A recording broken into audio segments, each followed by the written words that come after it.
دین کی خاطر سختیوں کا برداشت کرنا اور تکلیف و مشقت کا جھیلنا۔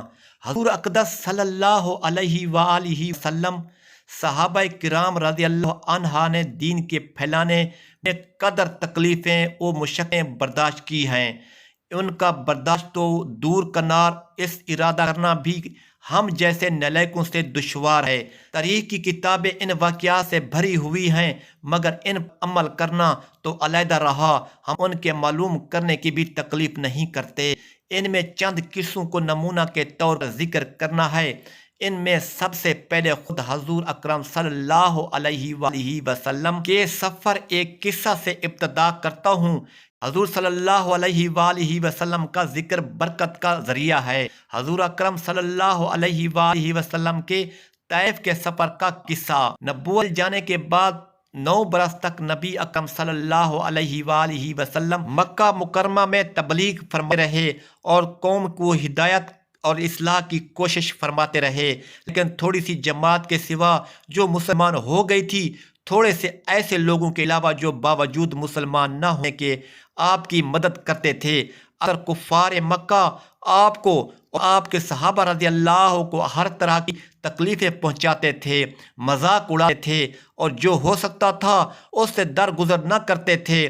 حضور صلی اللہ علیہ وآلہ وسلم کے چچا ابو طالب بھی انہی نیک دل لوگوں میں سے تھے جو باوجود مسلمان نہ ہونے کے حضور صلی اللہ علیہ وآلہ وسلم کی ہر قسم کی مدد فرماتے تھے۔ 10ویں سال میں جب ابو طالب کا بھی انتقال ہو گیا تو کافروں کو اور بھی ہر طرح کھلے عام موقع ملا۔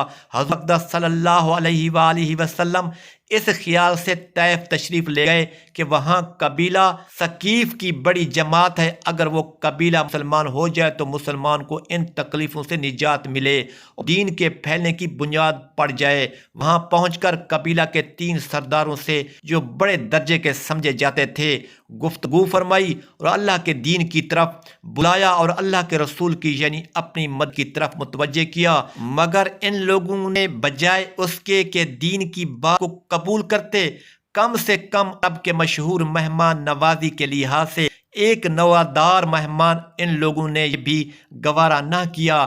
آپ یہاں قیام فرما لیں۔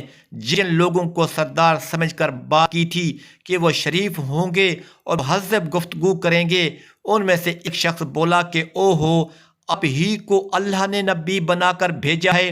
دوسرا بولا تمہارے سوا کوئی اور ملتا ہی نہیں تھا جس کو رسول بنا کر بھیجتے۔ تیسرے نے کہا اس لیے اگر تو واقعی نہیں ہے جیسا کہ دعویٰ ہے تو تیری بات سے انکار کر دینا مصیبت سے خالی نہیں، اور اگر جھوٹ ہے تو میں ایسے شخص سے بات کرنا نہیں چاہتا۔ اس کے بعد ان لوگوں سے نا امید ہو کر حضور اکرم صلی اللہ علیہ وآلہ وسلم نے ان لوگوں سے بات کرنے کا ارادہ فرمایا کہ آپ صلی اللہ علیہ وآلہ وسلم تو ہمت اور استقلال کے پہاڑ تھے، کسی نے بھی قبول نہیں کیا، بلکہ بجائے قبول کرنے کے حضور صلی اللہ علیہ وآلہ وسلم سے کہا کہ ہمارے شہر سے فوراً نکل جاؤ اور یہاں تمہاری چاہت کی جگہ ہو وہاں چلے جاؤ۔ حضور اکرم صلی اللہ علیہ وآلہ وسلم جب ان سے بالکل مایوس ہو کر واپس ہونے لگے تو ان لوگوں نے شریر لڑکوں کو پیچھے لگا دیا کہ آپ صلی اللہ علیہ وآلہ وسلم کا مذاق اڑائیں، تالیاں بجائیں، پتھر ماریں، حتیٰ کہ آپ صلی اللہ علیہ وآلہ وسلم کے دونوں جوتے خون کے جاری ہونے سے رنگین ہو گئے۔ حضور اقدس صلی اللہ علیہ وآلہ وسلم اسی حالت میں واپس ہوئے۔ جب راستہ میں ایک جگہ یعنی ان شریروں سے اطمینان ہوا تو حضور صلی اللہ علیہ وآلہ وسلم نے یہ دعا مانگی، اے اللہ تجھ ہی سے شکایت کرتا ہوں، میں اپنی کمزوری اور بے کسی کی اور لوگوں میں ذلت اور رسوائی کی، اے الرحمن الرحیم تو ہی معبود ہے، رب ہے اور تو ہی میرا پروردگار ہے، تو مجھے کس کے حوالے کرتا ہے؟ کسی اجنبی بیگانہ کے جو مجھے دیکھ کر منہ موڑ لیتا ہے، کسی دشمن کے جس کو تو نے مجھ پر قابو دے دیا۔ اے اللہ اگر تو مجھ سے ناراض نہیں ہے تو مجھے کسی کی بھی پرواہ نہیں ہے، تیری حفاظت مجھے کافی ہے میں تیرا چہرہ کے اس نور کی طفیل جس سے تمام اندھیریاں روشن ہو گئی اور جس سے دنیا اور آخرت کے سارے کام درست ہو جاتے ہیں، اس بات سے پناہ مانگتا ہوں کہ مجھ پر تیرا غصہ ہو یا تو مجھ سے ناراض ہو۔ تیری ناراضگی کا اس وقت تک دور کرنا ضروری ہے جب تک تو راضی نہ ہو۔ نہ تیرے سوا کوئی طاقت ہے نہ قوت۔